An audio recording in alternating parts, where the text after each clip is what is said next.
సింహరాశి జూన్ నెల 2026లో మీకు ఒక కాన్ఫిడెన్స్ లెవెల్స్ కానీ మీ గౌరవము మీ యొక్క పేరు ప్రతిష్టలు పెరిగేటువంటి నెలగా ఈ నెల సూచించబడుతూ ఉన్నది. ఉద్యోగం చేసే వాళ్ళకు రికగ్నిషన్ వచ్చేటువంటి అవకాశం ఉంది. అదేవిధంగా సీనియర్స్కి మంచి ఆపర్చునిటీస్ కావచ్చును, లేదా సీనియర్స్ సపోర్ట్ మీకు వచ్చేటువంటి పరిస్థితి గోచరిస్తుంది. మనీ విషయంలో అన్ఎక్స్పెక్టెడ్గా జైంట్స్ కనబడుతూ ఉన్నాయి. పాతగా అయిపోయినటువంటి పనులు ఇప్పుడే పూర్తయ్యేటువంటి ఛాన్సెస్ కనబడుతున్నాయి ఈ నెలలో.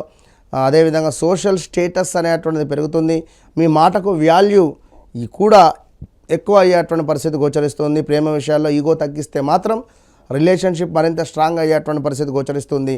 ఫ్యామిలీ సపోర్ట్ కూడా ఈ నెల మీకు చాలా అద్భుతంగా గోచరిస్తుంది. కానీ కోపం ఈగో వల్ల మంచి అవకాశాలు మిస్ అయ్యేటువంటి ఛాన్స్ ఉంది. ఫ్రెండ్స్ విషయంలో కూడా కొంచెం జాగ్రత్త అవసరంగా చెప్పబడుతూ ఉన్నది. సో మొత్తం మీద ప్రతి ఆదివారము కూడా సూర్య భగవాను యొక్క ఆరాధన మీకు ఎంతో అద్భుతంగా కనబడుతుంది. బిగ్గెస్ట్ సక్సెస్ మీ లైఫ్లో ఈ నెలలో ఉండబోతోంది అనేటువంటి విషయాన్ని గమనించుకోండి. మీ వ్యక్తిగత జాతక రీత్యా నడిచే దశ అంతర్దశలను కూడా 1-2 సార్లు చెక్ చేసుకొని ముందుకు వెళ్ళండి. All the best.